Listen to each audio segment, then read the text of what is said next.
Olá a todos, vamos iniciar mais um vídeo aqui no nosso canal da Igreja Luterana de Interlagos. Quero conduzi-los à nossa reflexão deste 17º domingo após Pentecostes. O nosso texto base é o texto de Lucas, capítulo 17, versículos 1 a 10. Evangelho de Lucas, capítulo 17, versículos 1 a 10. Se você quiser, paralise este vídeo, faça essa leitura e depois da leitura retorne, e assim seguramente você obterá um maior proveito desta nossa reflexão. E que Deus nos abençoe hoje e sempre. Amém. Vamos juntos. O que faz alguém cristão? Quais os diferenciais de alguém ser ou não cristão? Possivelmente teríamos uma miríade de respostas a dar para estas questões. Talvez alguém pudesse dizer de bate-pronto, de forma bem objetiva e simplificada: o que torna alguém cristão é o fato dele crer em Cristo. E não estaria errado se respondesse assim.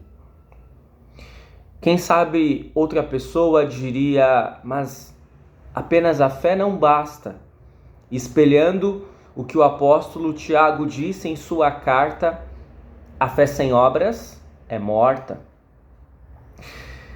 Talvez outros pudessem se apegar mais aos aspectos religiosos, dizendo que ser cristão é ir à igreja, tomar Santa Ceia regularmente, ofertar regularmente, procurar realizar boas obras. Fato é que nenhuma destas respostas estaria incorreta. Creio que o melhor seria colocarmos todas elas juntas, pois uma complementa a outra. Mas em Lucas 17, 1 a 10, Jesus parece nos indicar 3 itens que precisam ser colocados como essenciais se alguém quiser ser seu discípulo e, consequentemente, ser cristão. Cada um deles representa um enorme desafio para o discipulado. Cada um deles precisa ser considerado de forma muito séria por todo aquele que deseja ser cristão. Perdão, fé e dever. Sobre estas palavras queremos nos dedicar nesta reflexão. Iniciemos pela palavra dever. Se pudéssemos sintetizar as 3 palavras em uma, creio que esta talvez fosse a palavra que fosse a mais completa de todas. Ser cristão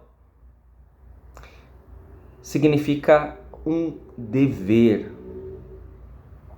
Isto porque ser cristão significa basicamente ser discípulo. E nenhum discípulo irá realizar a sua própria vontade. Pelo contrário, ele irá procurar seguir o que o seu mestre mandar. Portanto, ele terá uma série de deveres a cumprir. É claro que em nosso mundo atual, com toda a agenda libertária e individualista, nada pode soar mais arcaico e ofensivo. Não é popular dizer que alguém tenha algum dever. Eu até estava visualizando uma imagem nesta semana de um copo com os seguintes dizeres: ninguém tem que nada, alguma coisa assim. Ou seja, ninguém é obrigado a nada. Ainda que o nosso mundo articule e propague uma série de deveres implícitos, não é raro ouvirmos, por exemplo, recentemente eu vi um ex-apresentador de um grande canal de TV dizendo que depois que ele saiu daquele canal e se tornou youtuber, ele conheceu o que era de fato liberdade, porque no antigo canal dele havia uma série de assuntos que ele não poderia jamais falar. E na verdade este canal propaga que o que importa é a liberdade. Mas não é apenas em razão do nosso mundo ser alérgico à palavra dever que nós não simpatizamos muito com ela. O dever não soa muito bem aos nossos ouvidos também, pois normalmente ele está relacionado a algo que não temos grande satisfação em realizar. Quando eu penso que eu tenho o dever de acordar às 5, 6 da manhã para trabalhar ou ir para a escola. Quando o meu chefe me exigiu entregar uma tarefa ao final de uma semana. Quando eu sei que terei que realizar um exame de saúde difícil e demorado. Todos esses são deveres que normalmente não encaramos muito bem.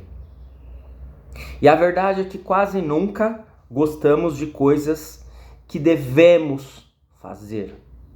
Preferimos a liberdade, fazer o que desejamos a todo momento e podemos pensar que é isso que nos trará felicidade.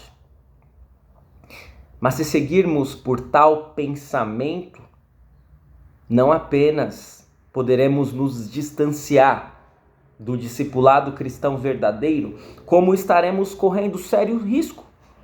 Porque sabemos que, espiritualmente falando, a nossa vontade está maculada pela nossa natureza humana, que é pecadora e que pode nos causar grande mal. Em nosso texto de hoje, o dever está expresso do início ao fim. No início, Jesus trata de um dever que todos os seus seguidores possuem ao dizer: sempre vão acontecer coisas que fazem com que as pessoas caiam em pecado. Mas ai do culpado! Seria melhor para essa pessoa que ela fosse jogada no mar com uma grande pedra de moinho amarrada no pescoço do que fazer com que um destes pequeninos peque. Portanto, o primeiro dever que todo seguidor de Jesus tem não é algo que necessariamente deve fazer, como testemunhar ou realizar boas obras. O primeiro dos deveres é não ser uma pedra de tropeço aos pequeninos. E pequeninos aqui podem ser entendidos como os neófitos, isto é, os recém-convertidos, pessoas que são alvo ainda de evangelização, cristãos mais fragilizados na fé, se é que podemos utilizar esses termos. Se queremos ser seguidores de Cristo, de fato e de verdade, antes de mais nada, precisamos nos preocupar em não sermos pedra de tropeço para ninguém. E a ilustração que Jesus traz como punição é extremamente pesada, quando ele diz que seria melhor que essa pessoa amarrasse uma pedra de moinho em seu pescoço e fosse lançada ao mar. Mas Jesus nunca disse que seria fácil ser seu seguidor. Ao invés disso, ele diz: todo aquele que quiser me seguir, negue-se a si mesmo, tome a sua cruz e me siga. E quem sabe, diante desta admoestação, deste alerta que Jesus faz, podemos nos indagar: mas como nós poderemos ser pedra de tropeço para alguém? Poderíamos citar inúmeros exemplos de pecados bem escabrosos que logo nos vêm à mente. A palavra, aliás, no original, não é tanto no sentido de tropeço, mas no sentido de escândalo. E normalmente quando nós pensamos em escândalo e em pecado, pensamos naqueles pecados que mais chamam a atenção. Os mais escabrosos possíveis. O homicídio, o adultério, o roubo. No entanto, para nossa surpresa, o que Jesus cita a seguir pode ser tão ou mais escandaloso quanto os pecados que citei. Com a diferença que pode nos passar batido. O fato de um discípulo se negar a perdoar. Quando Jesus diz a seus discípulos: tenham cuidado, se o teu irmão pecar, repreenda-o, e se ele se arrepender, perdoe. Se pecar contra você 7 vezes num dia, e cada vez vier e disser me arrependo, então perdoe. Sejamos sinceros. Se refletirmos com honestidade nesta exigência do discipulado, seremos unânimes em afirmar: por que Jesus exige tanto de nós?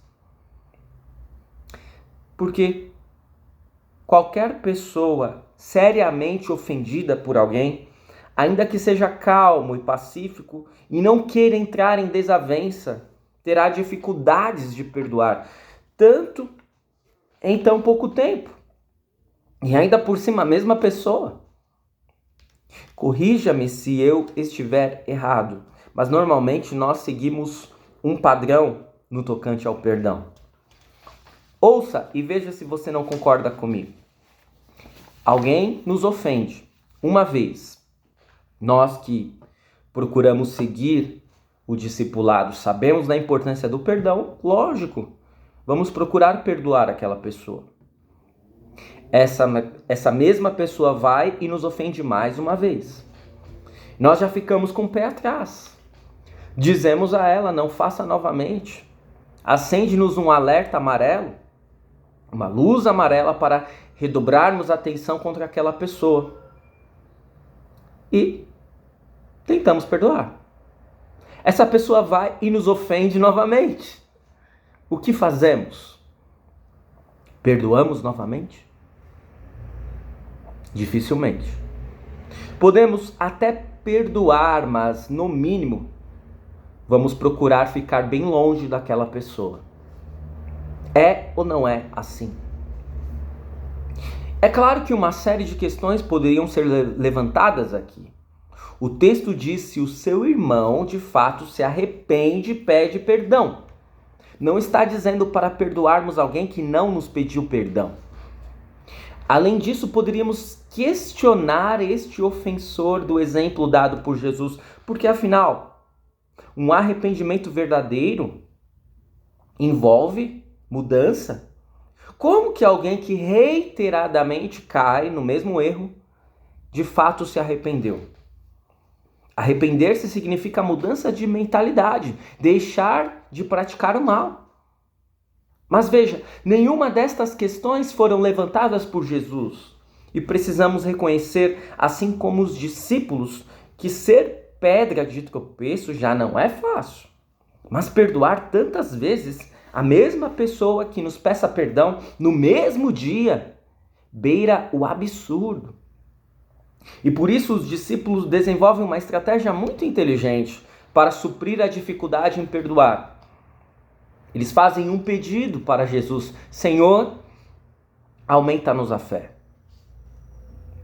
Ora, se estivéssemos juntos aos discípulos naquela circunstância, é bem possível que o nosso pedido fosse o mesmo, após ouvir tantas exigências de Jesus. E se nos concentrarmos em nossa vida hoje e refletirmos sobre o que deveríamos fazer e o que efetivamente fazemos, é possível que este pedido surja também em nossas orações, certo? O problema é que, mesmo aparentemente tendo uma ótima intenção, os discípulos estavam enganados. Primeiro, porque a pergunta deles soa como se ter fé fosse algo quantitativo. E assim algumas pessoas seriam de pouca fé e conseguiriam fazer pouco, enquanto outras pessoas seriam de muita fé e conseguiriam fazer muito. No raciocínio lógico dos discípulos. Lê do engano. Fé é fé, não importa o tamanho. E por isso que a resposta de Jesus vai nesse sentido quando ele diz: se a fé que vocês têm fosse do tamanho de uma semente de mostarda, vocês poderiam dizer a esta figueira brava: uma árvore com raízes profundas. Arranque-se pelas raízes e vá se plantar no mar. E ela obedeceria.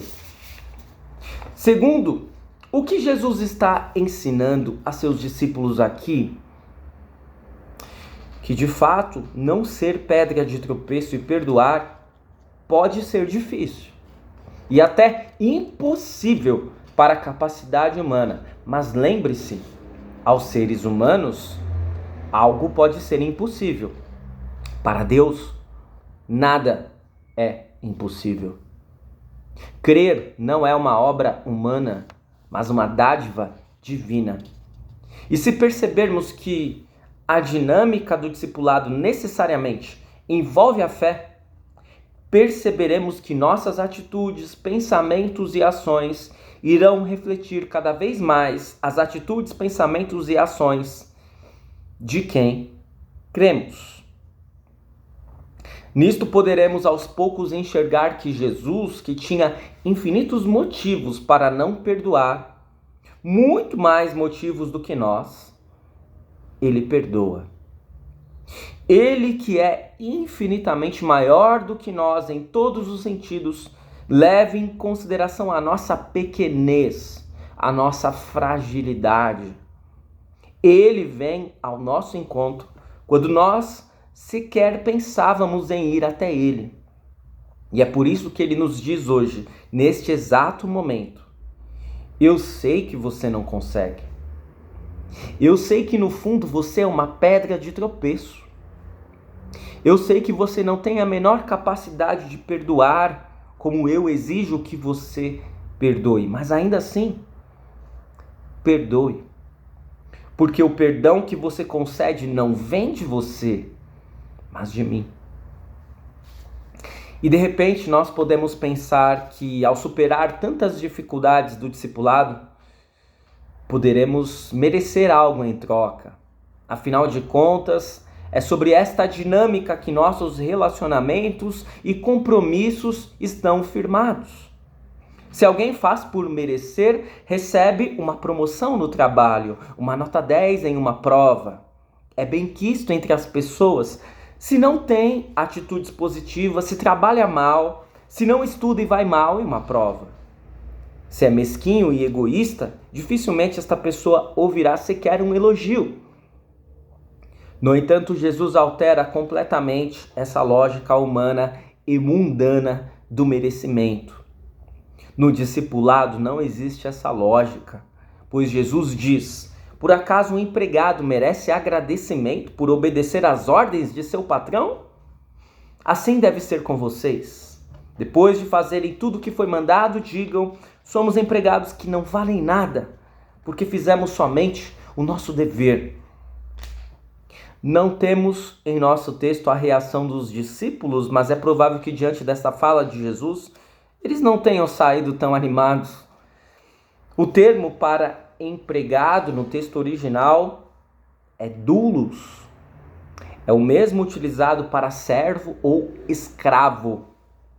Escravos não têm voz, não têm méritos ou qualquer espécie de retribuição, só devem cumprir com o dever deles e fim de papo.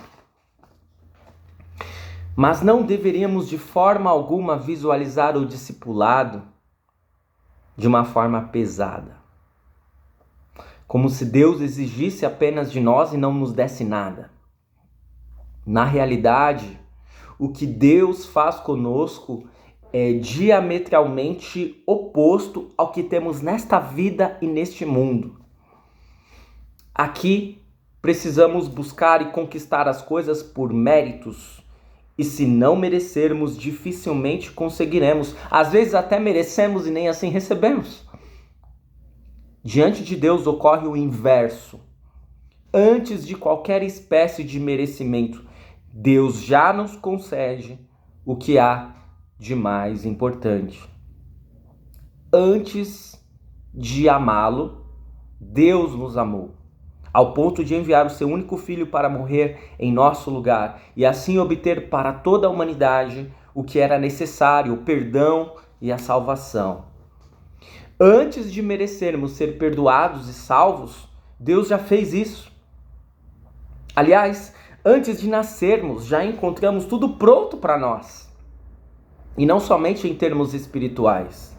Recebemos dons, recebemos tempo, pais, irmãos, uma igreja, alimento líquido, alimento depois sólido.